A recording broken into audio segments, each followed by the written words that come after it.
नमस्कार बच्चों, कैसे हो आप सब। आशा है आप सब स्वस्थ होंगे, अपनी पढ़ाई, सेहत और परिवार का ध्यान अच्छे से रख रहे होंगे।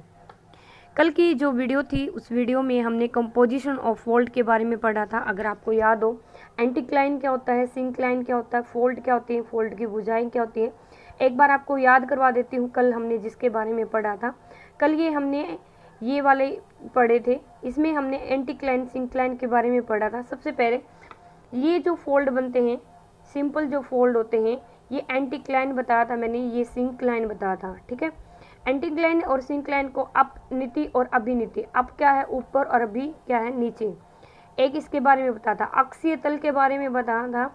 एक जो दूसरी चीज़ है वो आपकी अक्षीय तल, एक्सल प्लेन क्या होता है, अपनीति और अभिनीति का जो आधार होता है। मान लिया ये है आपका, ये इसका आधार है, ये अक्षीय तल हो गया, ये अपनीति होगी ये वाली, ये अभिनीति होगी। और इसमें एक और टर्म आती है समपैनीति और समभिनीति। ठीक है, ये क्या होते हैं, जब आपका फोल्ड बनता है और उस फोल्ड के अंदर बहुत सारे छोटे छोटे से और भी फोल्ड हो जाते हैं, ऐसे ये फोल्ड होते हैं आपके समपैनीति और समभिनीति। ठीक है, ये छोटे छोटे फोल्ड आपको दिखाई दे रही है, समपैनीति और समभिनीति, ये फोल्ड पाए जाते हैं। समपैनीति क्या होती है, ये जो आपको दिखाई दे रही है ये नीचे वाला, और समभिनीति आपको जो ये ऊपर वाली फोल्ड, ये जितने भी ऊपर वाले फोल्ड हैं ये सभी समभिनीति। ठीक है, इनको बोलते हैं। ये तो नॉर्मल जब प्रेशर पड़ता है ये वाला फोल्ड तब बनता है, जब दोनों साइड से आपका प्रेशर ज़्यादा हो जाता है, इस साइड से भी इस साइड से, तब इसका निर्माण होता है। ओके, आप ये वलन के टाइप, संपीड़न की ताकत और तीव्रता के कारण इनका निर्माण होता है। ये कोमल भी और कठोर भी दोनों ही हो सकते हैं। ये है आपका जो मेन टॉपिक जिसके बारे में आज हम पढ़ेंगे, ये है सिमेट्रिकल फोल्ड के बारे में। ये आपका जो चैप्टर है 5th चैप्टर है। 5th चैप्टर में एक वीडियो हमने पहले बना ली थी, ये आज अपनी सेकेंड वीडियो होगी। सेकेंड वीडियो में हम टाइप ऑफ फोल्ड के बारे में पढ़ेंगे। सबसे पहले जो सिमेट्रिकल फोल्ड होते हैं, सिमेट्रिकल का मीनिंग क्या होता है, जो एक समान हो उसको हम सिमेट्रिकल फोल्ड बोलते हैं। तो एक समानता आपको दिख रही है, जब आप यहाँ देखते हो तो ये एक समान दिखाई दे रहे हैं, इधर भी इक्वल है और इधर भी इक्वल है। जब दोनों तरफ से बराबर वजन पड़ता है, बराबर प्रेशर पड़ता है, इस साइड से भी और इस साइड से भी, तब आपका जिसको सुडोल वलन भी बोला जाता है। जैसे अगर भाई किसी का जो फिजिक्स है वो बिल्कुल अच्छा हो, स्वस्थ हो, दिखने में बिल्कुल एक्यूरेसी हो, तो हम उसको बोलेंगे सुडोल। सुडोल का मतलब अच्छी है इसकी रचना। तो ये अक्षतल या अक्षरेखा, सीधी अक्षरेखा के सारे होता है, सुडोल सही वलन होते हैं दोनों इसके। इसके बाद हम कहते हैं, इसके बाद जो होता है समभैनीति वलन, एसिमेट्रिकल वलन, या दोनों भुजाओं की लंबाई इनमें क्या होती है, समान होती है। सिमेट्रिकल, एसिमेट्रिकल वलन, एसिमेट्रिकल वलन क्या होते हैं, दोनों भुजाओं की जो इनकी लंबाई होती है, एक मिनट, ओके, जो इन दोनों भुजाओं की लंबाई होती है, झुकाव की समानताएं होती हैं। एसिमेट्रिकल असमानताएं होगी और सिमेट्रिकल क्या होगी, समानताएं। इसकी क्या है, ये इक्वल है, इसकी इक्वल नहीं ना, ये होगी। अगर आप इसको धागे से मेजरमेंट करके देखोगे तो एक तरफ से जब प्रेशर ज़्यादा पड़ जाता है और दूसरी तरफ से प्रेशर कम या ज़्यादा हो, इक्वल प्रेशर होगा तो सिमेट्रिकल फोल्ड होगा और अनइक्वल होगा तो एसिमेट्रिकल फोल्ड होगा। सिमेट्रिकल जिसकी भुजाएं समान हो, एसिमेट्रिकल जिसकी भुजाएं समान ना हो। जिसका ढाल कम होता है दूसरी भुजा छोटी होती है और एक भुजा ज़्यादा होती है, एक का झुकाव ज़्यादा होता है, एक का झुकाव कम होता है। इसको बेडोल वलन के नाम से भी जाना जाता है। इसके बाद है आपका एक नति वलन, मोनोक्लाइनल फोल्ड भी इसको बोला जाता है। जब किसी वलन की एक भुजा का झुकाव साधारण ढाल क्रम से होता है तो दूसरी भुजा का जो झुकाव है समकोण बनाते हैं। तो समकोण कौन सा कोण होता है भाई, आपको पता है, समकोण होता है 90 का कोण होता है। तो इसका एक तो भाई 90 का कोण ये बना रहा है, एक तो क्या है, ये समकोण बनाते हैं। एक इसका झुकाव साधारण होता है, दूसरा एक नति वलन ये पाया जाता है। और लंबवत भुजा पर संपीड़न अधिक होता है। लंबवत भुजा कौन सी होती है, ये वाली लंबवत भुजा है। ये कौन सी है, हॉरिजॉन्टल है। तो इस पे वजन जब ज़्यादा हो रहा है तो इसमें आपका एक नति वलन, जो आपका जब किसी वलन की एक भुजा का झुकाव साधारण ढाल क्रम से होता है तो एक नति वलन वो होता है। इसके बाद है ये वाला पॉइंट, इस वाले पॉइंट में क्या है, इसको बोलते हैं आपको आइसोक्लिनल फोल्ड। ठीक है, इसको समनत वलन भी बोला जाता है।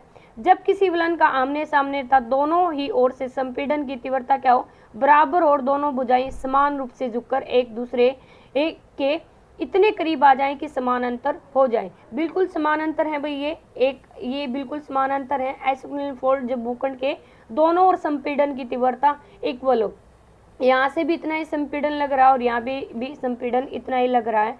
समनत वलन की भुजाएं समानांतर होते हैं, लेकिन ये अक्षैतिज दिशा में नहीं होती। अक्षैतिज दिशा में कौन था? पहले वाला सिमेट्रिकल फोल्ड जो हमने किया था वो अक्षैतिज दिशा में हमने किया था। अभी करते हैं प्रतिवलन ओवर फोल्ड। ओवर से आप समझ में आ गए, हम कहते हैं ना कुछ खा पी लिया ओवर हो गया भाई, ज़्यादा हो गया। ऐसे ही जब इसमें ज़्यादा हो जाता तो उसको ओवर फोल्ड बोल देते हैं। जब प्रेशर आपका क्या होगा, एक भुजा दूसरी भुजा के ऊपर, ये एक भुजा थी और ये दूसरी भुजा थी, लेकिन इस तरफ से प्रेशर इतना लगा कि ये वाला फोल्ड जाके दूसरे पे आ गया, तो इसको ओवर फोल्ड अक्षैतिज अवस्था में भी नहीं होती ये भी आपका। इसके बाद है श्यान वलन। श्यान का मतलब आप हिंदी में समझते होगे, श्यान का मतलब होता है लेटना या सोना।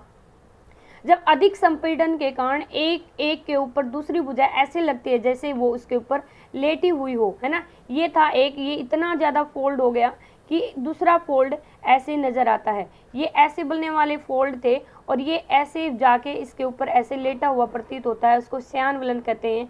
ये झुककर समानांतर होते, अक्षैतिज दिशा में नहीं होती।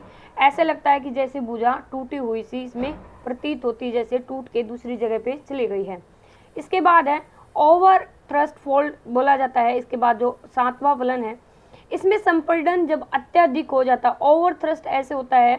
श्यान वलन में तो ये था जी बिल्कुल उसके ऊपर लेटा हुआ है, लेकिन ओवर थ्रस्ट में ये बिल्कुल टूट जाता है इसके ऊपर का भाग, और टूट जाने के कारण बहुत बड़ा भाग खिसक कर आगे उसके ऊपर जा चढ़ता है। इसको सुपर इम्पोज्ड भी बोला जाता है। सुपर इम्पोज्ड का मीनिंग क्या होता है? सुपर इम्पोज्ड का मतलब होता है अध्यारोपित, और अध्यारोपित को क्या कहते हैं? जब उसके ऊपर आरोपित हो जाए जो एक है, तो इस प्रक्रम में उत्क्रम थ्रस्ट जो है इसको बोला जाता है। जिस तल के सारे सेलखंड आगे खिसकता है उसे उत्क्रम तल को वलन या अधिक्षिप्त वलन कहे जाते हैं। अधिक्षिप्त वलन क्या है? निर्माण से वलन के दोनों भ्रंश की भुजाएं शामिल होती। अब इसमें आपको दिख रहा होगा इस वलन में ये वाला वलन पहले श्यान वलन में सिर्फ इतना था। जब ये बहुत ज़्यादा जोर लगा देगा, ये आगे जाने की कोशिश करेगा तो ये यहाँ से ब्रेक डाउन हो जाएगा, टूट जाएगा, जिसको ओवर फोल्डेड कहा जाता है। नापे या ग्रीवाखंड, कई बार ये आपको बहुत अच्छे से करने हैं। शॉर्ट क्वेश्चन में एक पूछ लिया जाता है, नापे किसे कहते हैं, ओवर थ्रस्ट फोल्ड किसे कहते हैं, ठीक है, पंखाकार वलन किसे कहते हैं। तो जो नापे होता है इसका निर्माण अधिक्षिप्त वलन की भांति संपीड़न और संचलन के कारण ही होता है। जितने भी आपको वलन दिख रहे हैं उसमें संपीड़न और संचलन के कारण ही मेनली आपके बनते हैं। अत्यधिक संपीड़न के कारण जब एक भुजा टूट कर, पहले तो सिर्फ श्यान वलन में क्या हुआ, एक दूसरे के ऊपर आरोपित हुआ। ओवर थ्रस्ट में क्या हुआ, ये इतना ज़्यादा हो गया कि यहाँ से ब्रेक डाउन हो गया। लेकिन नापे में क्या हो जाएगा, ये वलन कहीं पे ये है तो इससे बहुत दूर तक चला जाएगा, बहुत लंबी दूरी ये तय करेगा और अगली कहीं जगह पे जाके रुकता है। तो ये तब इसका निर्माण होता है। अधिक संपीड़न के कारण अधिक्षिप्त वलन की टूटी हुई भुजा अपनी जो मूल स्थान है, एक्चुअल स्थान है जहाँ पे वो थी, वहाँ से काफ़ी दूर तक चली जाती है। उसको ग्रीवा खंड, ग्रीवा क्या होती है? ग्रीवा का खंड का मतलब होता है यहाँ आपकी जो गर्दन होती है उसको ग्रीवा बोला जाता है और वो दूर तक वो चली जाती है। उसके बाद आपका पंखाकार वलन। पंखाकार का मतलब होता है ऐसे फैन से जब हो जाते हैं ना ऐसे ऐसे, तो वो पंखाकार वलन उसको बोला जाता है। जब खंड का दोनों ओर तीव्र संपीड़न हो, मान लिया ये फोल्ड है, इधर से भी बहुत ज़्यादा प्रेशर लग रहा है और इधर से भी बहुत ज़्यादा। आप एक कोई नॉर्मल पेज लेके देखिए, अगर उस पेज को दोनों तरफ से प्रेशराइज करते हो तो 2-3 फोल्ड बनेंगे, लेकिन उस पेज को आप ज़्यादा फोल्ड कर देते हो तो बहुत सारी फोल्ड आपको दिखाई देंगे। सेम है, जब इसमें बहुत ज़्यादा प्रेशर दोनों तरफ से लगता है तो इसमें बहुत सारे फोल्ड ऐसे बन जाते हैं, जिसको पंखाकार वलन बोला जाता है। उसके बाद है इसमें अत्यधिक संकुचित होने पर वलन क्या होते हैं? चटक जाते हैं। चटकने का मतलब है थोड़ा सा क्रैक सा आ जाता है और इसमें ब्रंश भी पड़ जाते हैं। ये कई क्रमिक रूप से होने के कारण, क्रमिक रूप का मतलब है कि लगातार बार बार ऐसा होने की वजह से इनमें संपैनिति और समबैनिति का विकास होता है। संपैनिति और बैनिति हमने क्या किया था? ऐसे, ये अप ये डाउन, और ये समपैनिति और बैनिति इसमें छोटे छोटे से, है ना। इसमें ये समपैनिति और समबैनिति ये किया था हमने, जिसमें भी ऊपर जा रहा है पैनिति और जिसमें भी नीचे आ रहा है उसमें बैनिति था। उसके बाद वाला पढ़ते हैं, ये खुला वलन। ये था हमने अभी जो पंखाकार वलन पढ़ा, इसमें समपैनिति कौन सी और बैनिति कौन सी है मुझे जरूर बताना आप।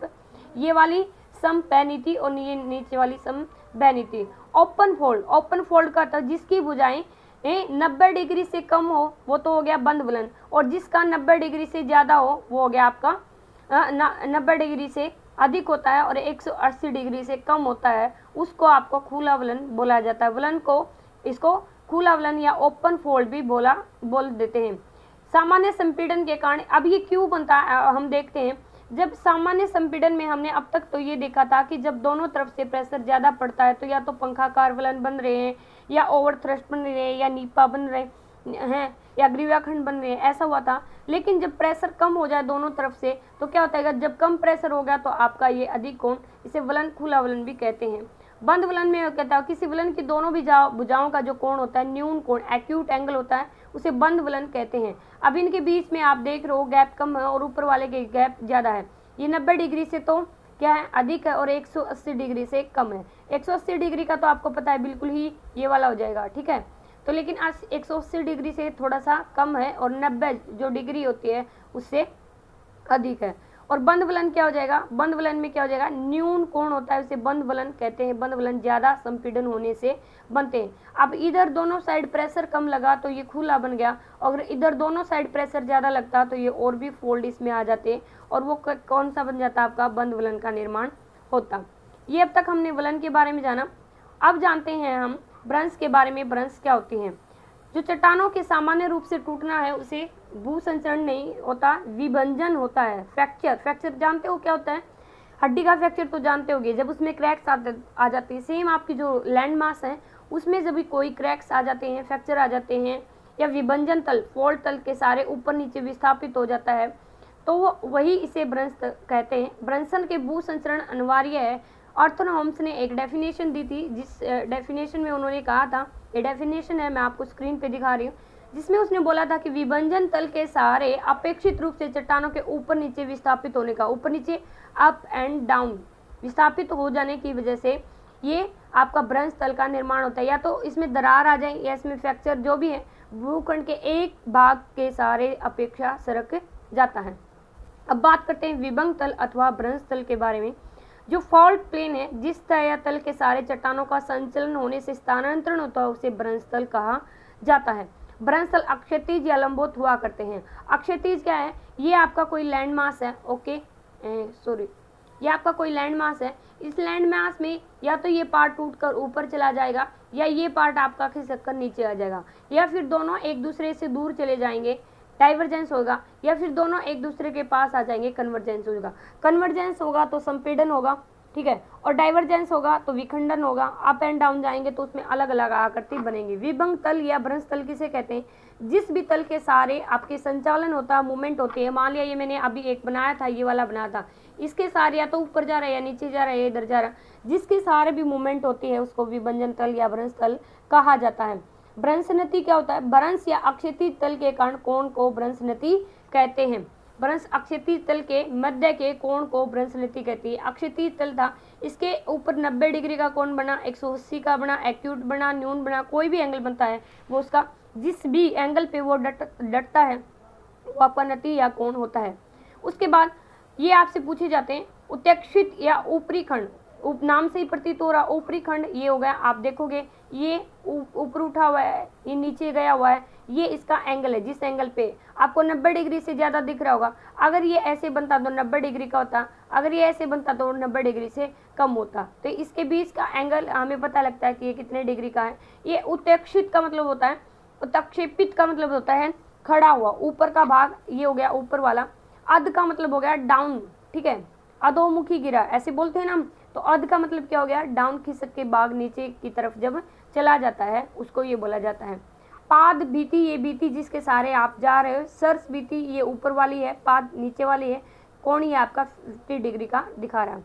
अभी उसके बाद है शीर्ष बीती, हैंगिंग बॉल। हैंगिंग बॉल कौन सी है, जो लटकती हुई है। अभी मैंने आपको जब आपको वो कोण दिखाया था कितनी डिग्री का कोण बनता है, वो आपकी हैंगिंग बॉल है। फुटबॉल क्या है, नीचे वाली। अभी दिखाया था ना कि नीचे जो साइड में थी वो पाद बीती थी और दूसरी थी वो शीर्ष बीती थी, ऊपर वाले की सर्स बीती थी। अभी देख लेते हैं कि टाइप ऑफ फॉल्ट्स क्या है, भ्रंश के प्रकार क्या है। नॉर्मल फॉल्ट क्या होता है, जब दोनों में दरार पड़ जाता है उसको नॉर्मल फॉल्ट बोलता है। मान लिया ये कोई भाई लैंड मास है, फॉर एग्जाम्पल ये लैंड मास है, अब दोनों ये इधर मूवमेंट कर रहा है और ये इधर मूवमेंट कर रहा है, तो बीच में क्या है, इसके दरार आगे क्रैक्स हो गया, इसको सामान्य भ्रंश बोला जाता है। इस भ्रंश तल के सारे लंबवत या तीव्र होता है। ये आपके दिखाया हुआ है तनाव की वजह से टेंशन। टेंशन का मतलब होता है जब हमें टेंशन होती है ना, टेंशन में, डिप्रेशन में है, हम दूर दूर होने की कोशिश करते हैं, तो टेंशन की वजह से, कंप्रेशन की वजह से अब इसमें क्या हो रहा है, तनाव हो रहा है। और ये एक इसकी जो मूवमेंट है इस वाले की ऊपर की तरफ, इसके नीचे की तरफ है, और ये सामान्य भ्रंश में। व्युत्क्रम भ्रंश में क्या हो जाता है, यदि दरार के कारण चट्टानों के खंड आमने सामने खिसकते हैं तो उसे बने भ्रंश को क्या कहते हैं, व्युत्क्रम। व्युत्क्रम को आप हिंदी में समझोगे तो व्युत्क्रम का मतलब होता है रिवर्स, और रिवर्स का मतलब होता है उल्टा। व्युत्क्रम भ्रंश की रचना मुख्य रूप से अक्षैतिज संचलन के कारण होती है, उत्पन्न संपीड़न द्वारा होती है। इसे संपीड़नात्मक भ्रंश भी कहते हैं, कंप्रेशन के कारण। कंप्रेशन कब होगा, जब एक दूसरे के पास आएंगे, तो संपीड़न के कारण इसमें इसका निर्माण होता है। ये इसमें फोटो में दिखाया हुआ है। अभी हम देख लेते हैं पार्श्वी या नतिलंब। अब किसी में तो डाइवर्स हो रहा है, किसी में कन्वर्स हो रहा है, कोई व्युत्क्रम चल रहा है। पार्श्वी या नतिलंब क्या था, इस भ्रंश का निर्माण तब होता है तब तल के सारे चट्टानें अक्षैतिज दिशा में खिसकती हैं। अक्षैतिज क्या होता है, मान लिया ये फॉर एग्जाम्पल आपका कोई है, या तो यहाँ पे सरक रही है, या यहाँ पे सरक रही है, या यहाँ पे जा रही है, और या यहाँ पे जा रही है। इस फोटो में दिखाया हुआ है अक्षैतिज होते हैं, और उसमें क्या था, ऊर्ध्वाधर होएगा तो अप एंड डाउन, डाउन या अप, ऐसा होता है। सोपानी भ्रंश, सोपानी भ्रंश जब होता है कि मान लिया ये कोई लैंड मास है, फॉर एग्जाम्पल ये वाला हो गया, ये वाला हो गया, इधर से कंटिन्यू प्रेशर आता रहा, तो इस पे जब प्रेशर आता रहेगा तो ये बार बार बार बार बार बार ऐसे शेप बनाएगा, जिसको सोपानी। सोपानी क्या होता है, सीढ़ी और स्टेप्स, ऐसे स्टेप से बन जाएंगे जैसे इसमें बनते हुए दिखाई दे रहे हैं। बार बार क्या, थोड़ी थोड़ी दूरी पर सीढ़ी समानांतर, रुका फिर से आपका प्रेशर लगा, रुका फिर से आपका प्रेशर लगा, रुका फिर से आपका प्रेशर लगा, ऐसा बार बार होने की वजह से आपके ये कगार या बहुत छोटे छोटे या बहुत बड़े भी हो सकते हैं, मध्य दूरी हो सकती है। ये डिपेंड करता है आपके फोर्स के ऊपर। भ्रंश द्वारा निर्मित शिलाकृतियाँ, ये देख लेते हैं कि भ्रंश के द्वारा कौन कौन सी शिलाकृतियों का निर्माण बनता है। होस्ट या ब्लॉक माउंटेन। ब्लॉक माउंटेन क्या है, होस्ट जो शब्द है आपका भाई, वो आपका जर्मन भाषा से लिया गया शब्द है। होस्ट जो पर्वत हैं, इसका प्रयोग ऐसे भूखंडों के लिए किया जाता है जो समतल या किनारे वाले, तीव्र खंड वाले, ढाल वाले होते हैं।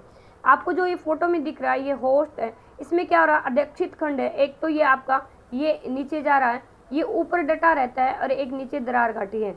जब ये कोई लैंड मास है फॉर एग्जाम्पल, इस लैंड मास में से ये पार्ट क्या है, नीचे सिंक डाउन हो गया यहाँ पे, और ये पार्ट भी सिंक डाउन हो गया, और ये पार्ट एज इट इज जैसा था वैसा का वैसा रहा।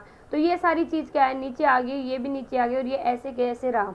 जब दोनों साइड से डाउनवर्ड मूवमेंट होती है और बीच का पार्ट ऐसे के ऐसे रहता है, तो हॉर्ज है जो आपका, वो उसका निर्माण होता है। इसके चट्टानों के नीचे और खिसक जाए और तो ब्लॉक पर्वत का निर्माण होता है।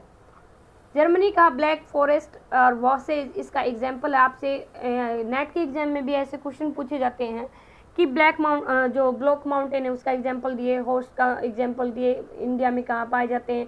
संयुक्त राज्य अमेरिका का वॉसेज श्रेणी, सियरा नेवादा, पाकिस्तान में सोल्ट रेंज इसके एग्जाम्पल हैं। उसके बाद बात करते हैं भ्रंश या दरार घाटी के बारे में। जो भ्रंश या दरार घाटी होती है, रिफ्ट वैली बोलते हैं। जब दो सामान्य भ्रंश कई किलोमीटर तक लंबाई में इस तरह चलते हैं कि बीच का भाग क्या होता है, जब नीचे धंस जाता है, और नीचे धंस जाने की वजह से भ्रंश घाटी का इसमें निर्माण होता है, दरार का निर्माण होता है। जब इसको ग्रोबिन भी कहा जाता है, और जो ग्रोबिन वर्ड है वो जर्मन भाषा का शब्द है। ये मैंने आपके लिए कुछ पिक्स डाली थी जिसको आपको से क्लियर होगा कि कौन सा है। सबसे पहले है नॉर्मल फॉल्ट। नॉर्मल फॉल्ट देख रहे हो आप, ये वाला फॉल्ट है। जब नॉर्मल फॉल्ट क्या है, या तो डाइवर्स हो रहा है या इधर हो रहा है एक। अब रिवर्स फॉल्ट में क्या था, रिवर्स फॉल्ट में अपोजिट था, जो अक्षैतिज दिशा में काम करता है। और फिर ये आपका स्ट्राइक या स्लिप होल्ड किस में बनता है, या ऑब्लिक फॉल्ट किसको, ऑब्लिक जो फॉल्ट है वो किसको बोला जाता है। अब इसको ध्यान से समझेंगे, ये बड़ी काम की पिक्चर है आपकी। इसमें सबसे पहले हॉरिजॉन्टल एक्सिस दे रखा है। हॉरिजॉन्टल एक्सिस क्या है कि मान लिया ये माउंटेन है, ये इसका हॉरिजॉन्टल एक्सिस है, और वर्टिकल एक्सिस क्या हो जाएगा, ये वाला इसका हॉरिजॉन्टल और वर्टिकल एक्सिस है। ये जो खड़ा होता है उसको क्या बोला जाता है, वर्टिकल, और जो पड़ा होता है उसको क्या बोला जाता है, हॉरिजॉन्टल। मान लिया फॉर एग्जांपल ये माउंटेन बना, इसका जो हॉरिजॉन्टल क्या है, एक तो ये है, और इसका एक हॉरिजॉन्टल क्या है, और इसका वर्टिकल क्या है, ये वाला पॉइंट क्या है, इसका वर्टिकल है। तो इनक्लाइंस क्या होगा, अभी अभी मैंने बताया था कि ये फॉर एग्जांपल ये फोल्ड है ये वाला, और इसके सारे ऐसे ये फोल्ड का निर्माण होता है। ये इसका क्या था, ये इसकी डिग्री थी जिस डिग्री पे। इनक्लाइंस का क्या है, इसका ये कितना झुका हुआ है। सिमेट्रिकल फोल्ड क्या होता है, सिमेट्रिकल फोल्ड में होएगा फॉर एग्जांपल ये कोई लैंड मास था और इस लैंड मास में इतना भी, यहाँ भी इतना ही प्रेशर पड़ा और यहाँ भी इतना ही प्रेशर पड़ा। जब कंटिन्यू इक्वल प्रेशर पड़ता है तो इसमें बार बार बार बार बार बार इक्वल फोल्ड बनते हैं, उसको सिमेट्रिकल फोल्ड। और एसिमेट्रिकल में क्या होगा, ये लैंड मास है और इस लैंड मास में बार बार क्या होता है, जो प्रेशर है वो एक तरफ से ज़्यादा पड़ता है और एक तरफ से कम। इधर से प्रेशर ज़्यादा पड़ा तो इधर से फोल्ड तीव्र हो गए और इधर से कम पड़ा तो इधर से ऐसे हो गए, तो इसको एसिमेट्रिकल फोल्ड बोला जाता है। ये अभी अभी हमने किया था। ये आपको ओरिजिनल जो फोटो वो मैंने दिखाई है कि कैसे फोल्ड बिल्कुल देखा एक दूसरे के ऊपर चढ़े हुए से, ग्रीवा में, नापे में, अधिक अक्षेपित में, ये हमने किया था। इसमें भी आपको क्लियर दिख रहा होगा, है ना, ये बैंड दिख रहे हैं ना, कैसे एक दूसरे पे बैंड लगे हुए हैं। Okay, thank you very much. आपके जो फॉल्ट और उसके बारे में जो फोल्डेड थे, टाइप ऑफ फोल्ड क्या है, टाइप ऑफ फोल्ड्स क्या है, भ्रंश के प्रकार और विलन के प्रकार आज हमने कंप्लीट कर लिए हैं। कल जो हम स्टार्ट करेंगे भाई आपकी वो करेंगे भूकंप तथा ज्वालामुखी के बारे में है आपका। अब तक जितनी भी वीडियो आपने देखी हैं उसको आप बार बार देखिए, समझ में नहीं आती रीड करिए। आपके एग्जाम का कुछ भी नहीं पता कब हो सकते हैं आपके एग्जाम, फिर भी आपको डेली का काम डेली करोगे तो आपका काम पेंडिंग नहीं रहेगा और काम जल्दी भी होगा। तो आपको अपना काम डेली रूटीन में ही करना है। और भाई बहुत कम बच्चे वीडियो देख पाते हैं, मुझे नहीं पता क्यों, क्या कर रहे हैं। हर किसी के पास फ़ोन अवेलेबल है। कोशिश करिए अपने दोस्तों को, अपने फ्रेंड्स जो जिनको आप जानते हो कॉल करके कि ऑनलाइन क्लासेस चल रही हैं, वो इसका बेनिफिट ले सकें। एकदम से वो सिलेबस को कवर अप नहीं कर पाएंगे।